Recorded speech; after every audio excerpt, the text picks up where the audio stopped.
स्वागत आहे आपल्या दी गल्फ स्टॉक मार्केट इन्स्टिट्यूट मध्ये. मित्रांनो, मागील काही दिवसामध्ये मार्केटने ज्या पद्धतीने रिबाउन्स केलाय, ही गोष्ट मी तुम्हाला रिबाउन्सच्या 2 ते 3 दिवस अगोदर सांगितली होती माझ्या लाईव्ह सेशन मध्ये. आणि सगळ्यात महत्वाची गोष्ट म्हणजे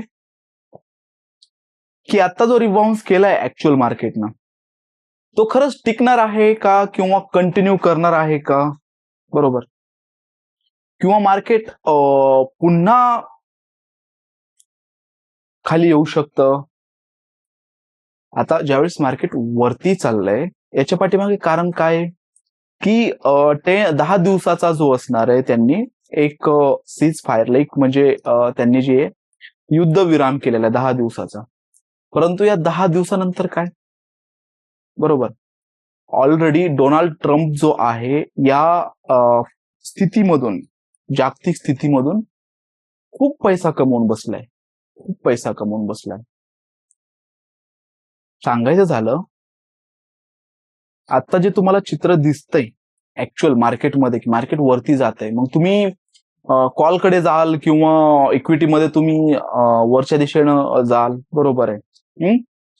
सो एक योग्य पर्याय काय असू शकतो ट्रेडिंगसाठी, बरोबर. आता मागील काळामध्ये जे क्रूड ऑइलचे प्राइसेस आहेत, बरोबर, ते तुम्हाला स्थिरवताना दिसत आहेत, कमी होताना दिसत आहेत. या पाठीमागे देखील कारण आहे. दुसरी एक गोष्ट, या अपोजिट ज्यावेळेस 1969 साली रिसेशन आलेलं, त्यावेळेस अमेरिकेनं डॉलरचं खूप मोठ्या प्रमाणात आहे ना एक मुद्रांकन प्रिंट केलं. म्हणजे ज्या नोटा असतात त्या अशाच प्रिंट केल्या. ज्यावेळेस एखाद्या देशाची इकॉनॉमी असते, त्या इकॉनॉमीमध्ये काहीतरी त्या देशाचं व्हॅल्युएशन निघतं, त्यावेळेस तेवढा पैसा आपण प्रिंट करू शकतो. परंतु त्यांनी काय केलेलं, व्हॅल्युएशन काहीच नाही, परंतु पैसा अफाट प्रिंट केलेला. सेम ॲज सेम कोरोनाच्या टायमाला देखील त्यांनी त्याच पद्धतीने केलं. परंतु कोरोनाच्या टायमाला तो पैसा डायरेक्टली बँकेच्या ताब्यात दिला आणि बँकेना सांगितलं की तुम्ही जे मोठे मोठे बिझनेस आहेत किंवा जी लोक आहेत त्यांना तुम्ही यामधनं रिलीफ द्या. अमेरिकेच्या निवडणुका आता येणार, बरोबर. त्यामध्ये डोनाल्ड ट्रम्पने जी जागतिक स्थिती करून ठेवली आहे, बरोबर, ऍक्च्युअली जे राजकारणी असतात किंवा जे पॉलिटिशियन्स असतात, त्यांना मिडल क्लास हा जो एक वर्ग आहे त्यांच्याशी काहीही एक देवाणघेवाण किंवा देणं घेणं नसतं, बरोबर, किंवा त्यांना त्यांची चिंताही नसते. ज्या पद्धतीने पिसतोय त्या पद्धतीने पिसू द्या. परंतु ह्या ज्या पद्धतीने AI आलेलं आहे, बरोबर, ज्या पद्धतीने जागतिक स्तरावरती काही गोष्टी होत आहेत, लोकांचे जॉब जात आहेत, IT सेक्टर घसरतंय. आता IT सेक्टर पण घसरते, पण ऍक्च्युअल कोणत्या गोष्टी घसरतायत आणि कोणत्या गोष्टी IT मध्ये अपलिफ्ट आहेत हे पण बघणं महत्वाचं आहे. मी जर जास्त डिटेलमध्ये गेलो तर व्हिडिओ जो आहे तो खूप किचकट पद्धतीचा होणार, जे तुम्हालाही समजणार नाही. ओके, सो एक साध्या आणि सोप्या भाषेत मी तुम्हाला सांगतो. ज्या वेळेस गोष्टी महागवणार, म्हणजे गोष्टी महाग होणार, बरोबर, त्यावेळेस सगळ्यात जास्त ती गोष्ट खरेदी करायला किंवा त्या गोष्टीचा उपभोग घ्यायला कष्ट कोणाला करावं लागणार किंवा ती गोष्ट महाग कोणाला पडणार, तर त्या संबंधित राष्ट्रातील नागरिकांना त्या गोष्टीचा,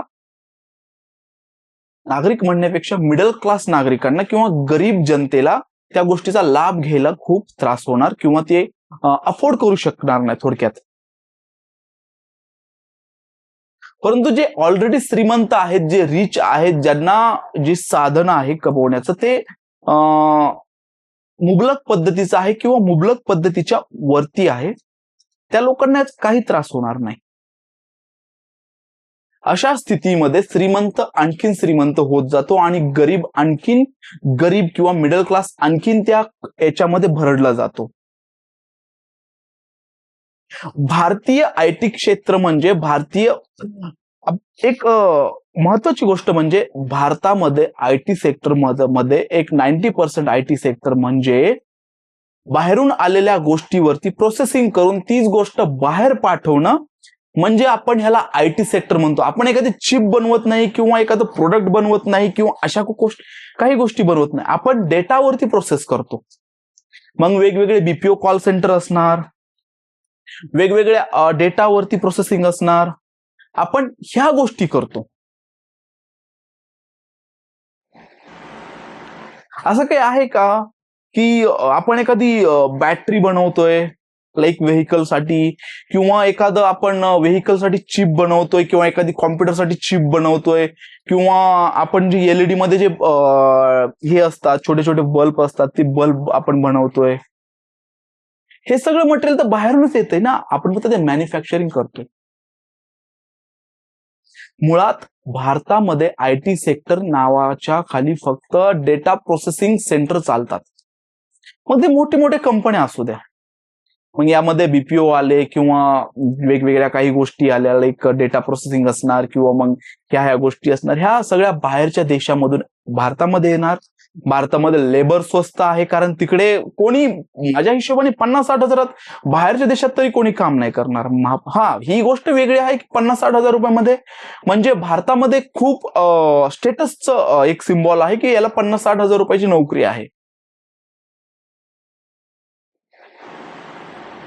सो एआयचा फटका कोणाला बसणार? त्या स्पेसिफिक याच्यावरती बसणार.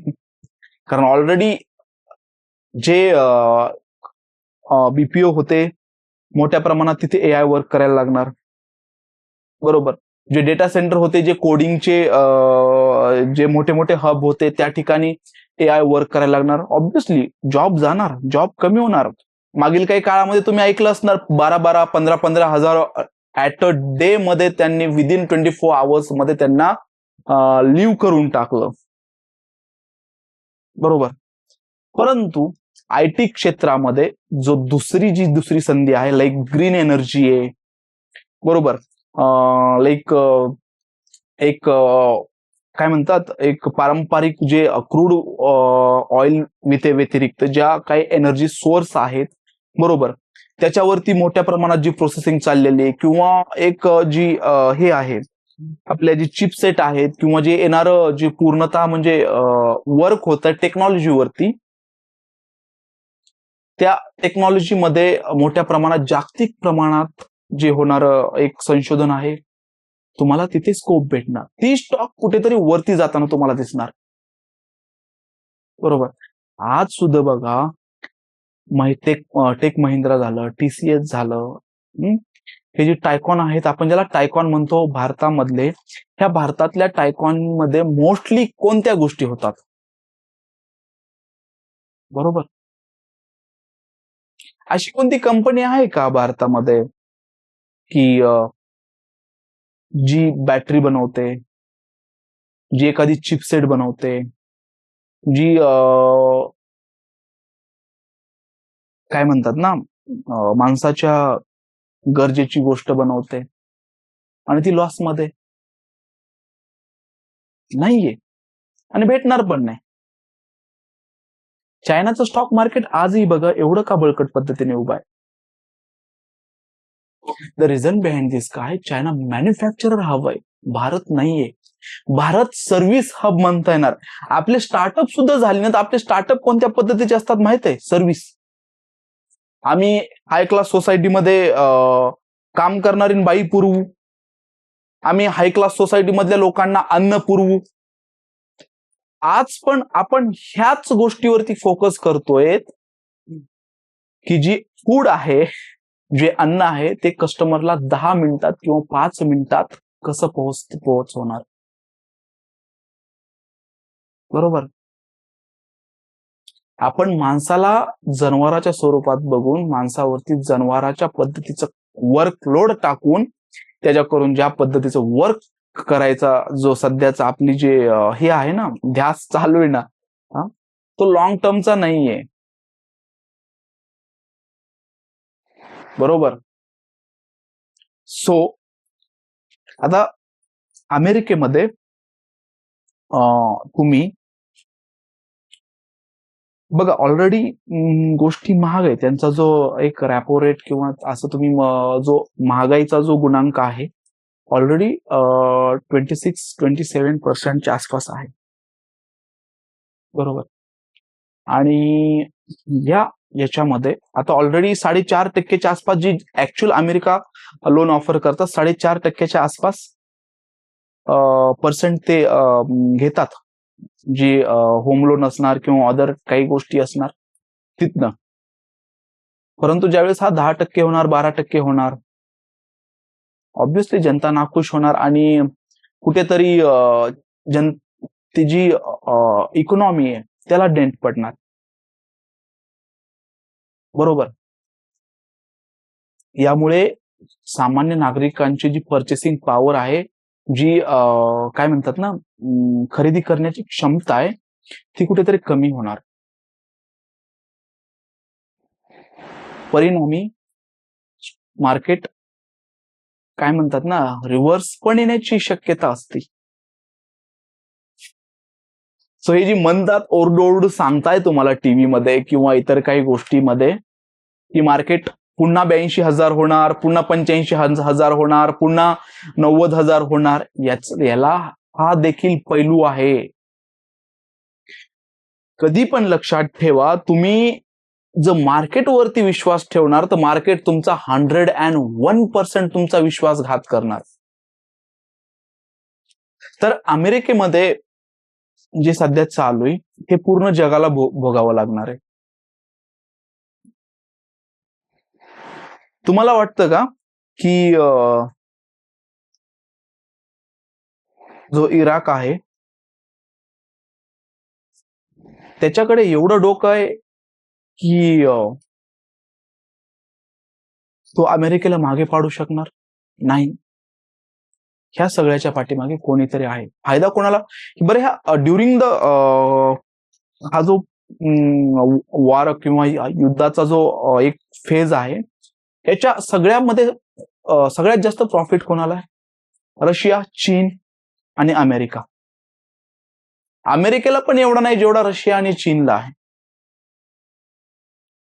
मागील 70 ते 80 वर्षामध्ये जी लोक स्वतःच्या घरामध्ये एवढा मोठा भांडार असून, काय म्हणतात ना, कुबेरजीचा भांडार असून स्वतःची इकॉनॉमी सोडा, स्वतःचं राहणीमान नाही सुधरवू शकले, ती लोक अमेरिकेला डायरेक्टली कशी टक्कर देणार? कॉमनशी गोष्ट आहे. डोकं कोणाचं असणार आहे? समजून घ्या. सो याला इराणला माहित आहे की ज्यावेळेस आपण इराकवरती हल्ला करणार आहोत, बरोबर, त्याच वेळेस रिप्लाय मध्ये काही गोष्टी येतील, परंतु त्या निश्चित स्वरूपात असतील, ज्याला आपण टॅकल करू शकतो. परंतु त्या जी गोष्टी होणार आहेत ना छोट्या छोट्या, त्यामुळे पूर्ण जगाला परिणाम भोगावा लागणार आहे. सो या सगळ्यामध्ये तुम्ही मार्केट फक्त असं समजू नका की क्रूड ऑइलचे रेट कमी होत आहेत, बरोबर, आणि मार्केट आता पहिल्या पद्धतीने वरती जाणार आहे. साफ चुकीचा निष्कर्ष ठरू शकतो, कारण मोस्टली सध्या हेच फीड करवलं जात आहे. सो असू द्या, आजच्यासाठी एवढंच. पुन्हा आपण एखाद्या काही चांगली गोष्ट घेऊन बाजाराच्या संदर्भात येऊया आणि यावरती बोलूया. स्वागत आहे आपल्या द गल्फ स्टॉक मार्केट इन्स्टिट्यूटमध्ये. मित्रांनो, मागील काही दिवसामध्ये मार्केटने ज्या पद्धतीने रिबाउन्स केलाय, ही गोष्ट मी तुम्हाला रिबाउन्सच्या 2 ते 3 दिवस अगोदर सांगितली होती माझ्या लाईव्ह सेशनमध्ये. आणि सगळ्यात महत्त्वाची गोष्ट म्हणजे की आत्ता जो रिबाउन्स केला आहे ॲक्च्युअल मार्केटनं, तो खरंच टिकणार आहे का किंवा कंटिन्यू करणार आहे का, बरोबर, किंवा मार्केट पुन्हा खाली येऊ शकतं. आता ज्यावेळेस मार्केट वरती चाललं आहे याच्या पाठीमागे कारण काय, की 10 दिवसाचा जो असणार आहे त्यांनी एक सीज फायर लाईक म्हणजे त्यांनी जे युद्धविराम केलेला आहे 10 दिवसाचा. परंतु या 10 दिवसानंतर काय, बरोबर, ऑलरेडी डोनाल्ड ट्रम्प जो आहे या स्थितीमधून, जागतिक स्थितीमधून खूप पैसा कमवून बसला आहे, खूप पैसा कमवून बसला आहे. सांगायचं झालं, आत्ता जे तुम्हाला चित्र दिसतंय ॲक्च्युअल मार्केटमध्ये की मार्केट वरती जात आहे, मग तुम्ही कॉलकडे जाल किंवा इक्विटीमध्ये तुम्ही वरच्या दिशेनं जाल, बरोबर आहे. सो एक योग्य पर्याय काय असू शकतो ट्रेडिंगसाठी, बरोबर. आता मागील काळामध्ये जे क्रूड ऑइलचे प्राइजेस आहेत, बरोबर, ते तुम्हाला स्थिरवताना दिसत आहेत, कमी होताना दिसत आहेत. या पाठीमागे देखील कारण आहे. दुसरी एक गोष्ट, या अपोजिट ज्यावेळेस 1969 साली रिसेशन आलेलं त्यावेळेस अमेरिकेनं डॉलरचं खूप मोठ्या प्रमाणात आहे ना एक मुद्रांकन प्रिंट केलं. तर म्हणजे ज्या नोटा असतात त्या अशाच प्रिंट केल्या त्या. ज्यावेळेस एखाद्या देशाची इकॉनॉमी असते, त्या इकॉनॉमीमध्ये काहीतरी त्या देशाचं व्हॅल्युएशन निघतं, त्यावेळेस तेवढा पैसा आपण प्रिंट करू शकतो. परंतु त्यांनी काय केलेलं, व्हॅल्युएशन काहीच नाही, परंतु पैसा अफाट प्रिंट केलेला. सेम ॲज सेम कोरोनाच्या टायमाला देखील त्यांनी त्याच पद्धतीने केलं. परंतु कोरोनाच्या टायमाला तो पैसा डायरेक्टली बँकेच्या ताब्यात दिला आणि बँकेंना सांगितलं की तुम्ही जे मोठे मोठे बिझनेस आहेत किंवा जी लोक आहेत त्यांना तुम्ही यामधनं रिलीफ द्या.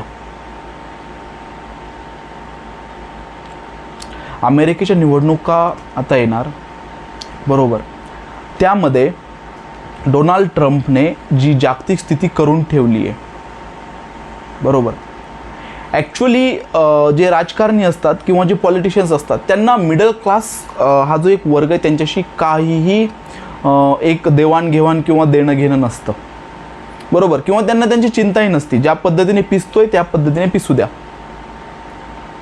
परंतु ह्या ज्या पद्धतीने AI आलेलं आहे, बरोबर, ज्या पद्धतीने जागतिक स्तरावरती काही गोष्टी होत आहेत, लोकांचे जॉब जात आहेत, IT सेक्टर घसरतं आहे. आता IT सेक्टर पण घसरते, पण ॲक्च्युअल कोणत्या गोष्टी घसरत आहेत आणि कोणत्या गोष्टी IT मध्ये अपलिफ्ट आहेत हे पण बघणं महत्त्वाचं आहे. मी जर जास्त डिटेलमध्ये गेलो तर व्हिडिओ जो आहे तो खूप किचकट पद्धतीचा होणार, जे तुम्हालाही समजणार नाही. ओके, सो एक साध्या आणि सोप्या भाषेत मी तुम्हाला सांगतो. ज्या वेळेस गोष्टी महागवणार, म्हणजे गोष्टी महाग होणार, बरोबर, त्यावेळेस सगळ्यात जास्त ती गोष्ट खरेदी करायला किंवा त्या गोष्टीचा उपभोग घ्यायला कष्ट कोणाला करावं लागणार किंवा ती गोष्ट महाग कोणाला पडणार, तर त्या संबंधित राष्ट्रातील नागरिकांना त्या गोष्टीचा, नागरिक म्हणण्यापेक्षा मिडल क्लास नागरिकांना किंवा गरीब जनतेला त्या गोष्टीचा लाभ घ्यायला खूप त्रास होणार किंवा ते अफोर्ड करू शकणार नाही थोडक्यात. परंतु जे ऑलरेडी श्रीमंत आहेत, जे रिच आहेत, ज्यांना जी साधनं आहे कमवण्याचं ते मुबलक पद्धतीचं आहे किंवा मुबलक पद्धतीच्या वरती आहे, त्या लोकांना याचा काही त्रास होणार नाही. अशा स्थितीमध्ये श्रीमंत आणखीन श्रीमंत होत जातो आणि गरीब आणखीन गरीब किंवा मिडल क्लास आणखीन त्या याच्यामध्ये भरडला जातो. भारतीय IT क्षेत्र म्हणजे भारतीय एक महत्त्वाची गोष्ट म्हणजे भारतामध्ये आय टी सेक्टरमध्ये एक 90% आय टी सेक्टर म्हणजे बाहेरून आलेल्या गोष्टीवरती प्रोसेसिंग करून तीच गोष्ट बाहेर पाठवणं, म्हणजे आपण ह्याला आय टी सेक्टर म्हणतो. आपण एखादी चिप बनवत नाही किंवा एखादं प्रोडक्ट बनवत नाही किंवा अशा काही गोष्टी बनवत नाही, आपण डेटावरती प्रोसेस करतो. मग वेगवेगळे BPO कॉल सेंटर असणार, वेगवेगळ्या डेटावरती प्रोसेसिंग असणार, आपण ह्या गोष्टी करतो. असं काही आहे का की आपण एखादी बॅटरी बनवतोय लाईक व्हेकलसाठी, किंवा एखादं आपण व्हेकलसाठी चिप बनवतोय, किंवा एखादी कॉम्प्युटरसाठी चिप बनवतोय, किंवा आपण जी LED मध्ये जे हे असतात छोटे छोटे बल्ब असतात ते बल्ब आपण बनवतोय. हे सगळं मटेरियल तर बाहेरूनच येतंय ना, आपण फक्त ते मॅन्युफॅक्चरिंग करतोय. मुळात भारतामध्ये आय टी सेक्टर नावाच्या खाली फक्त डेटा प्रोसेसिंग सेंटर चालतात. मग ते मोठे मोठे कंपन्या असू द्या, मग यामध्ये BPO आले किंवा वेगवेगळ्या काही गोष्टी आल्या लाईक डेटा प्रोसेसिंग असणार, किंवा मग ह्या गोष्टी असणार, ह्या सगळ्या बाहेरच्या देशामधून भारतामध्ये येणार. भारतामध्ये लेबर स्वस्त आहे, कारण तिकडे कोणी माझ्या हिशोबाने 50-60 हजारात बाहेरच्या देशात तरी कोणी काम नाही करणार. हां, ही गोष्ट वेगळी आहे की 50-60 हजार रुपयामध्ये म्हणजे भारतामध्ये खूप स्टेटसचं एक सिम्बॉल आहे की याला 50-60 हजार रुपयाची नोकरी आहे. सो AIचा फटका कोणाला बसणार? त्या स्पेसिफिक याच्यावरती बसणार. कारण ऑलरेडी जे BPO होते मोठ्या प्रमाणात तिथे AI वर्क करायला लागणार, बरोबर. जे डेटा सेंटर होते, जे कोडिंगचे जे मोठे मोठे हब होते, त्या ठिकाणी AI वर्क करायला लागणार. ऑब्व्हियसली जॉब जाणार, जॉब कमी होणार.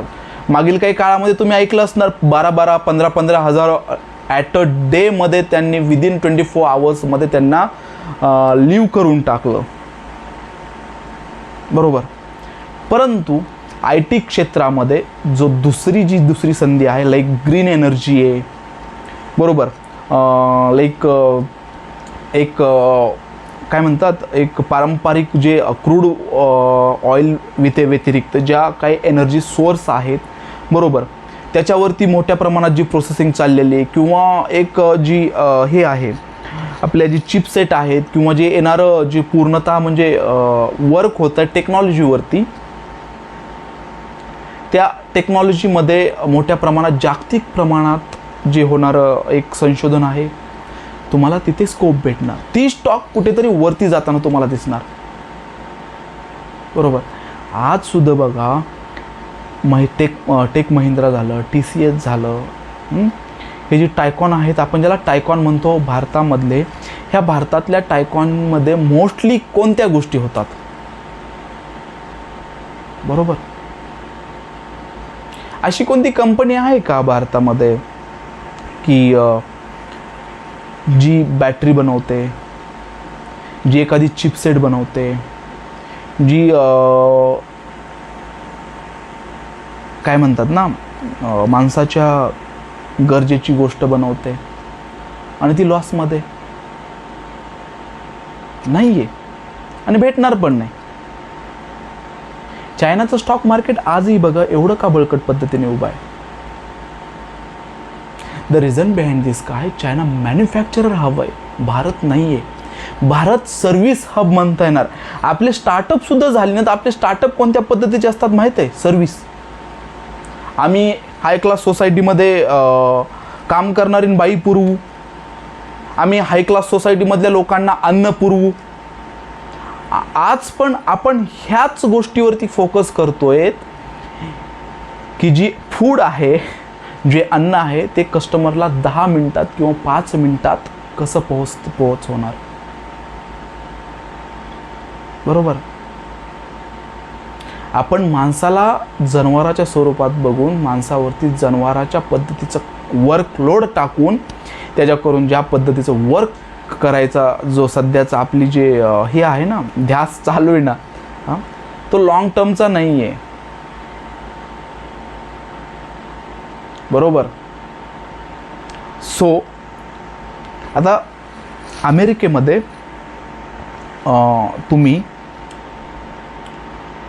बघा ऑलरेडी गोष्टी महाग आहे. त्यांचा जो एक रॅपो रेट किंवा असं तुम्ही जो महागाईचा जो गुणांक आहे ऑलरेडी 26-27% आसपास आहे, बरोबर.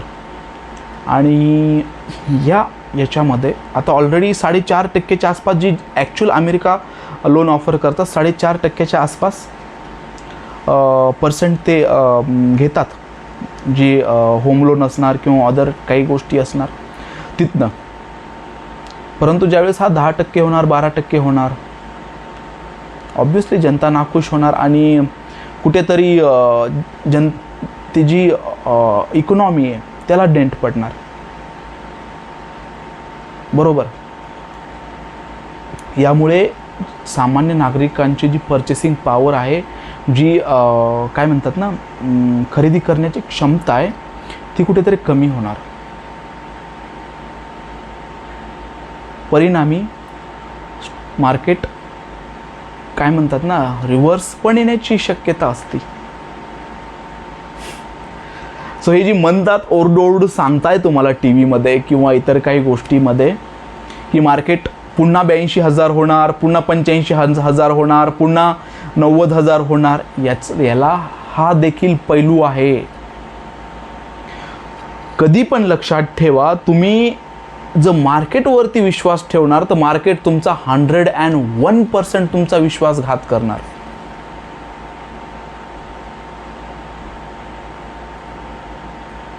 थोडंसं ब्राईटनेस कमी झाली आणि थोडंसं असं ब्राईटनेस कमी वाटायला लागली आणि तू जास्त का म्हणजे वाईट चाललाय ह्याच्यावरती बाजारावरती.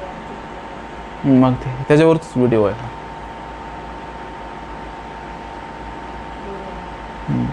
थोडंसं ब्राईटनेस होती थोडीशी राहू दे, ते मोबाईलचा ब्राईटनेस कमी. नाक फुगल्यासारखं नुसतं इथे हे मोठं दिसायला लागले.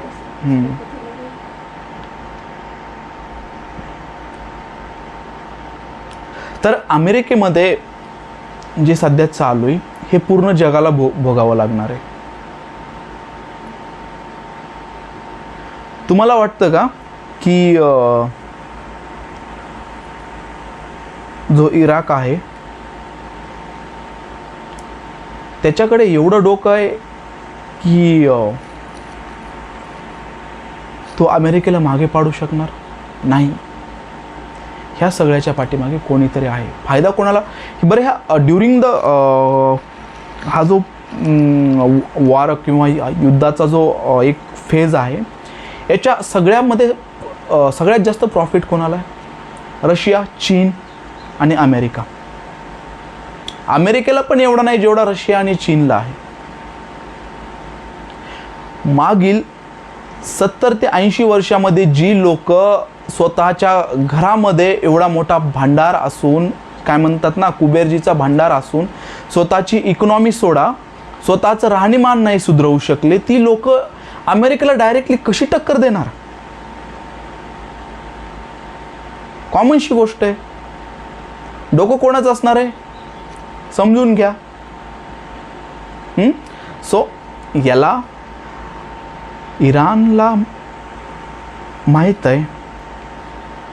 माहीत आहे की ज्यावेळेस आपण इराकवरती हल्ला करणार आहोत, बरोबर, त्याच वेळेस रिप्लायमध्ये काही गोष्टी येतील, परंतु त्या निश्चित स्वरूपात असतील ज्याला आपण टॅकल करू शकतो. परंतु त्या जी गोष्टी होणार आहेत ना छोट्या छोट्या, त्यामुळे पूर्ण जगाला परिणाम भोगावा लागणार आहे. सो या सगळ्यामध्ये तुम्ही मार्केट फक्त असं समजू नका की क्रूड ऑइलचे रेट कमी होत आहेत, बरोबर, आणि मार्केट आता पहिल्या पद्धतीने वरती जाणार आहे. साफ चुकीचा निष्कर्ष ठरू शकतो, कारण मोस्टली सध्या हेच फीड करवलं जात आहे. सो असू द्या, आजच्यासाठी एवढंच. पुन्हा आपण एखाद्या काही चांगली गोष्ट घेऊन बाजाराच्या संदर्भात येऊया आणि यावरती बोलूया. बंद कर, चांगला नाही झाला हे व्हिडिओ. स्वागत आहे आपल्या दी गल्फ स्टॉक मार्केट इन्स्टिट्यूटमध्ये. मित्रांनो, मागील काही दिवसामध्ये मार्केटने ज्या पद्धतीने रिबाउन्स केलं आहे, ही गोष्ट मी तुम्हाला रिबाउन्सच्या 2 ते 3 दिवस अगोदर सांगितली होती माझ्या लाईव्ह सेशनमध्ये. आणि सगळ्यात महत्त्वाची गोष्ट म्हणजे की आत्ता जो रिबाउन्स केला आहे ॲक्च्युअल मार्केटनं, तो खरंच टिकणार आहे का किंवा कंटिन्यू करणार आहे का, बरोबर, किंवा मार्केट पुन्हा खाली येऊ शकतं.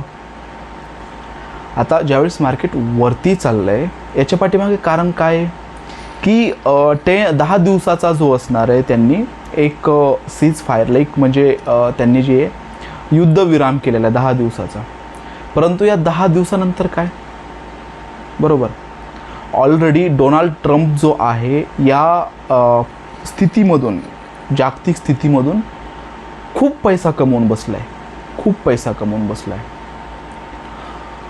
सांगायचं झालं, आत्ता जे तुम्हाला चित्र दिसतंय ॲक्च्युअल मार्केटमध्ये की मार्केट वरती जात आहे, मग तुम्ही कॉलकडे जाल किंवा इक्विटीमध्ये तुम्ही वरच्या दिशेनं जाल, बरोबर आहे. सो एक योग्य पर्याय काय असू शकतो ट्रेडिंगसाठी, बरोबर. आता मागील काळामध्ये जे क्रूड ऑइलचे प्राइजेस आहेत, बरोबर, ते तुम्हाला स्थिरवताना दिसत आहेत, कमी होताना दिसत आहेत. या पाठीमागे देखील कारण आहे. दुसरी एक गोष्ट, या अपोजिट ज्यावेळेस 1969 साली रिसेशन आलेलं, त्यावेळेस अमेरिकेनं डॉलरचं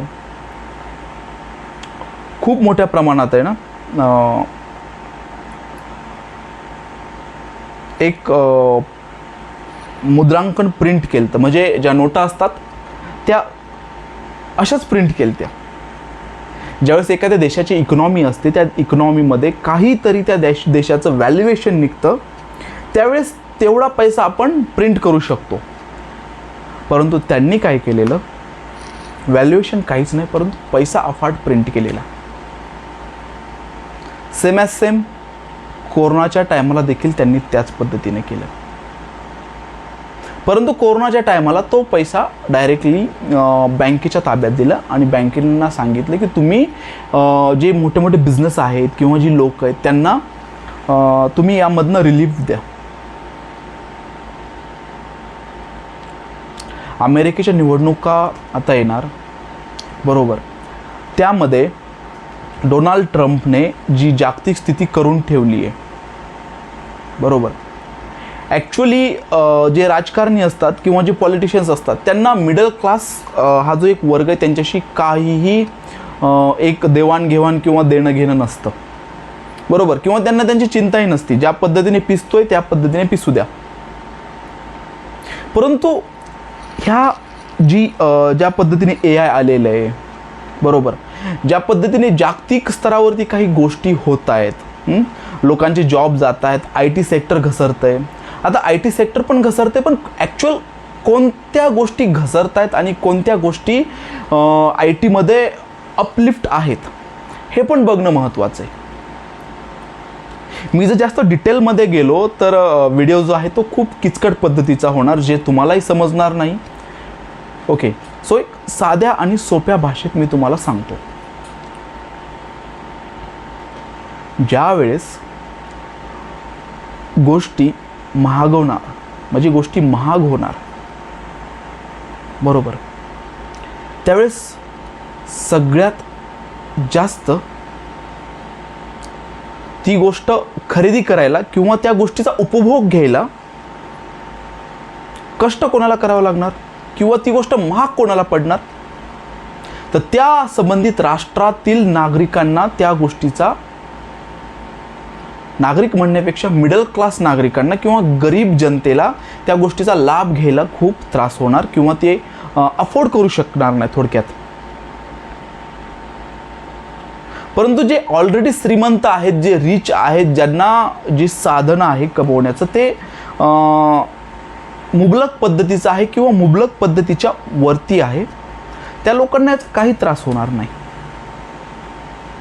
अशा स्थितीमध्ये श्रीमंत आणखीन श्रीमंत होत जातो आणि गरीब आणखीन गरीब किंवा मिडल क्लास आणखीन त्या याच्यामध्ये भरडला जातो. भारतीय IT क्षेत्र म्हणजे एक महत्त्वाची गोष्ट म्हणजे भारतामध्ये IT सेक्टरमध्ये एक 90% IT सेक्टर म्हणजे बाहेरून आलेल्या गोष्टीवरती प्रोसेसिंग करून तीच गोष्ट बाहेर पाठवणं, म्हणजे आपण ह्याला IT सेक्टर म्हणतो. आपण एखादी चिप बनवत नाही किंवा एखादं प्रोडक्ट बनवत नाही किंवा अशा काही गोष्टी बनवत नाही, आपण डेटावरती प्रोसेस करतो.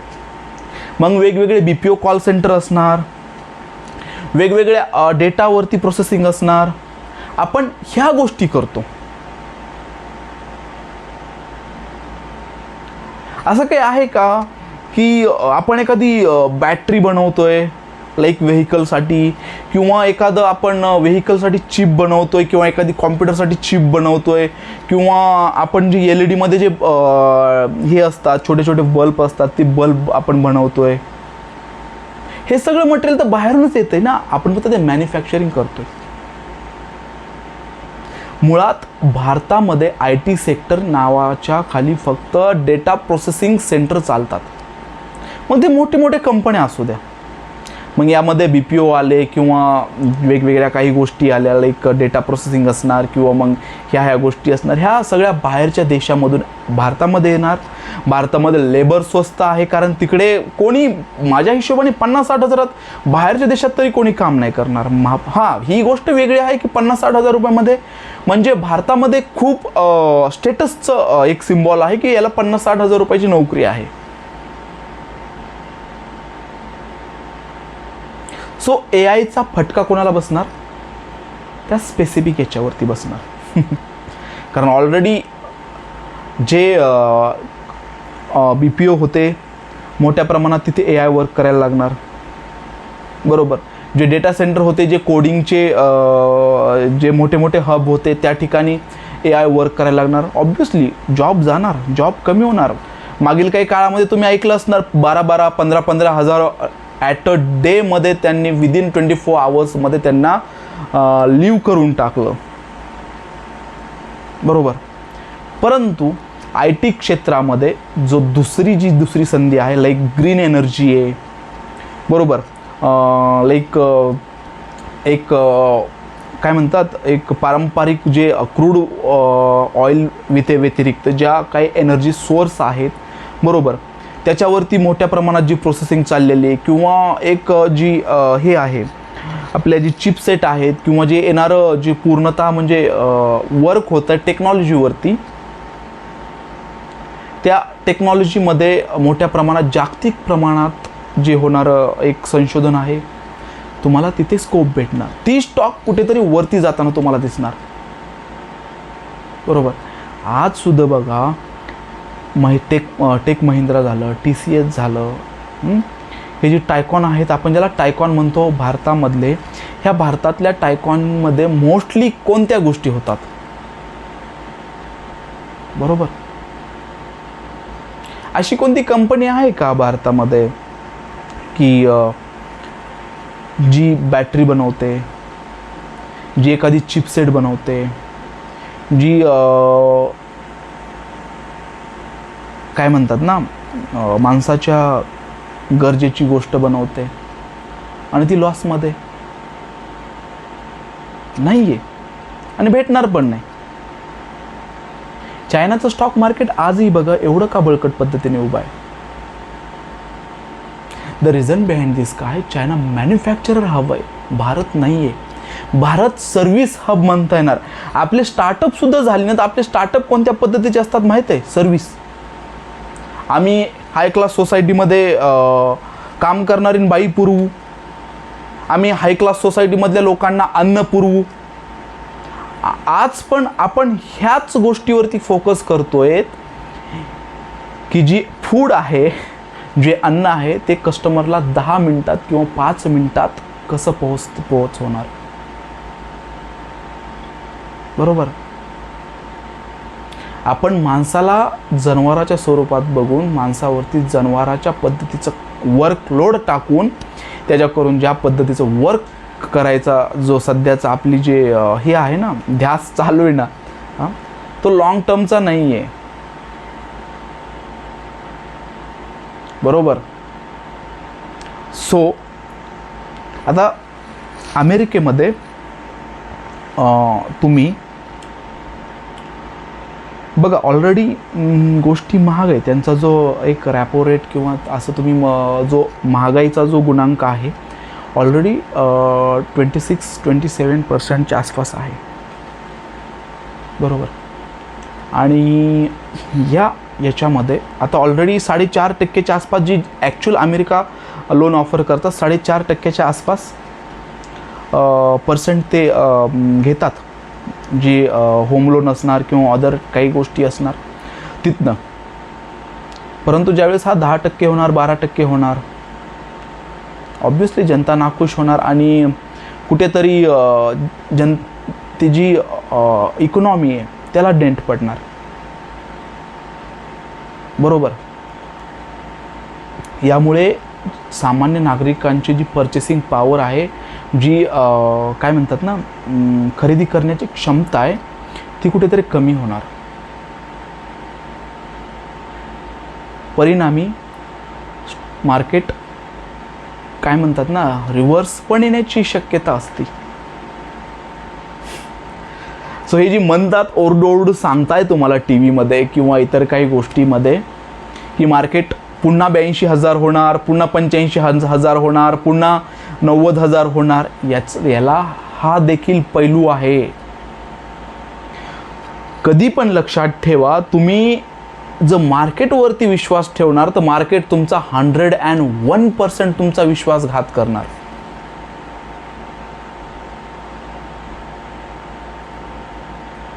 थोडंसं ब्राईटनेस कमी झाली आणि थोडंसं असं ब्राईटनेस कमी वाटायला लागली आणि तू जास्त काय म्हणजे वाईट चाललाय ह्याच्यावरती, बाजारावरती. मग त्याच्यावरच व्हिडिओ आहे.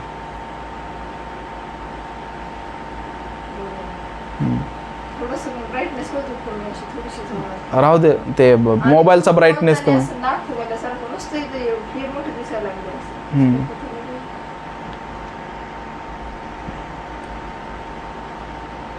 तर अमेरिकेमध्ये जे सध्या चालू आहे हे पूर्ण जगाला भोगावं लागणार आहे.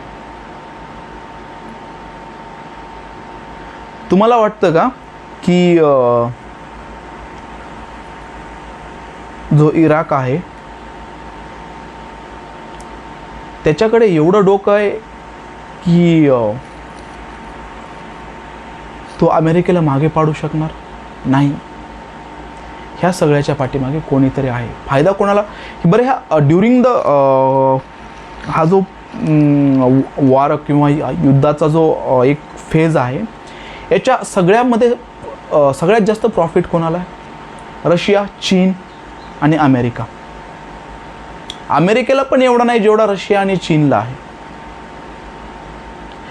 मागील 70 ते 80 वर्षामध्ये जी लोक स्वतःच्या घरामध्ये एवढा मोठा भांडार असून, काय म्हणतात ना, कुबेरजीचा भांडार असून स्वतःची इकॉनॉमी सोडा, स्वतःचं राहणीमान नाही सुधरवू शकले, ती लोक अमेरिकेला डायरेक्टली कशी टक्कर देणार?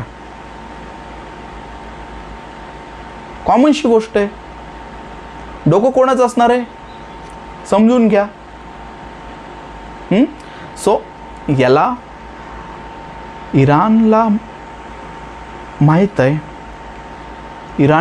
आहे, की ज्यावेळेस आपण इराकवरती हल्ला करणार आहोत, बरोबर, त्याच वेळेस रिप्लायमध्ये काही गोष्टी येतील, परंतु त्या निश्चित स्वरूपात असतील ज्याला आपण टॅकल करू शकतो. परंतु त्या जी गोष्टी होणार आहेत ना छोट्या छोट्या, त्यामुळे पूर्ण जगाला परिणाम भोगावा लागणार आहे. सो या सगळ्यामध्ये तुम्ही मार्केट फक्त असं समजू नका की क्रूड ऑइलचे रेट कमी होत आहेत, बरोबर, आणि मार्केट आता पहिल्या पद्धतीने वरती जाणार आहे. साफ चुकीचा निष्कर्ष ठरू शकतो, कारण मोस्टली सध्या हेच फीड करवलं जात आहे. सो असू द्या, आजच्यासाठी एवढंच. पुन्हा आपण एखाद्या काही चांगली गोष्ट घेऊन बाजाराच्या संदर्भात येऊया आणि यावरती बोलूया. बंद कर, चांगला नाही झाला हे व्हिडिओ.